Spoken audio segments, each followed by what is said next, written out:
Updates at pinakahuling mga usapin sa mundo ng palakasan.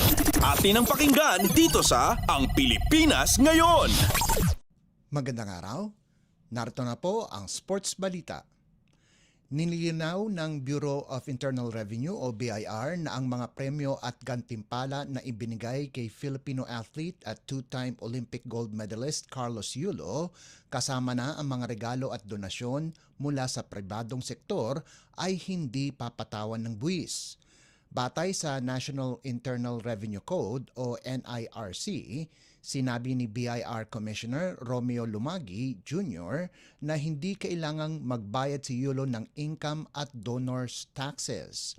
Sa ilalim ng Section 32B7D ng NIRC, lahat ng premyo at gantimpala na ibinigay sa mga atletang Pilipino sa mga lokal at international sports tournaments at kompetisyon ay libre sa income tax, habang nakasaad sa Section 32B3 na ang mga ari-arian na nakuha sa pamamagitan ng regalo o pamana ay exempted din sa tax.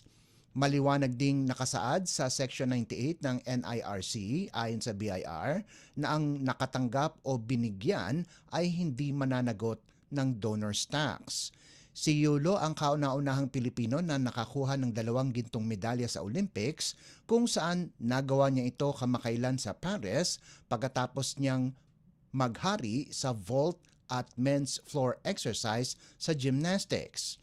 Ayon naman sa mandato ng Republic Act o RA 10699 na pinirmahan noong 2015, ang mga atletang mula sa Pilipinas na makakakuha ng medalya ay bibigyan ng insentibong pinansyal depende kung anong medalya ang kanilang naiuwi sa Olympics: 10 milyon para sa ginto, 5 milyon para sa pilak at 2 milyong piso para sa tanso para sa mga individual events.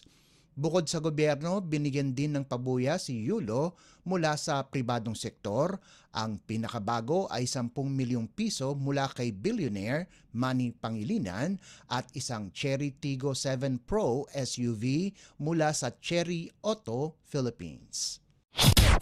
Updates at pinakahuling mga usapin sa mundo ng palakasan. Atin ang pakinggan dito sa Ang Pilipinas Ngayon.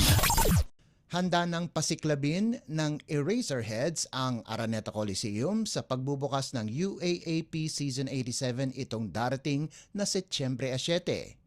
Magpa-perform sina Eli Buendia, Marcos Adoro, Raymond Marasigan at Buddy Zabala sa entablado sa Big Dome bilang parte ng opening ceremonies ng liga na ang alma mater ng banda na University of the Philippines ang magsisilbing host ngayong taon.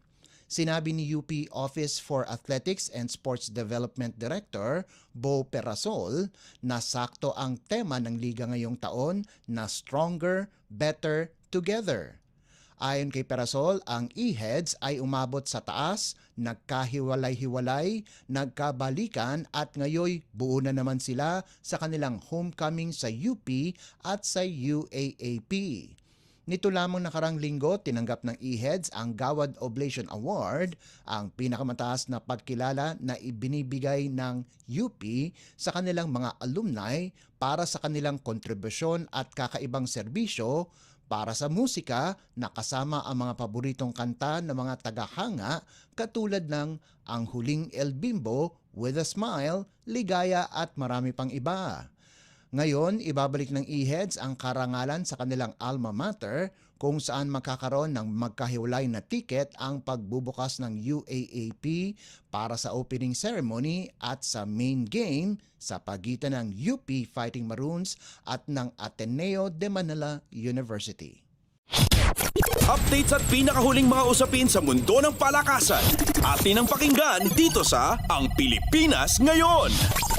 Layunin ng San Miguel Beer na kunin ang kanyang ikatlong sunod-sunod na panalo sa pagtatapat nila sa kanilang sister team na Barangay Ginebra sa main game ng PBA Season 49 Governors Cup itong Martes na gaganapin sa Smart Araneta Coliseum.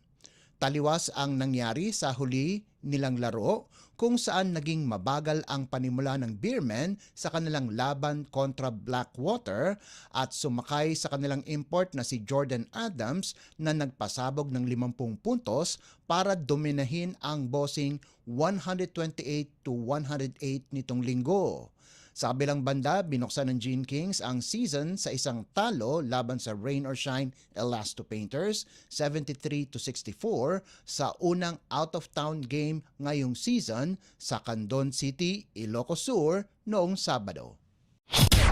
Updates at pinakahuling mga usapin sa mundo ng palakasan.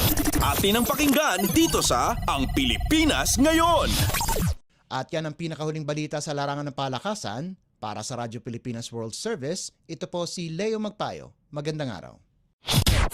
Updates at pinakahuling mga usapin sa mundo ng palakasan. Atin ang pakinggan dito sa Ang Pilipinas Ngayon.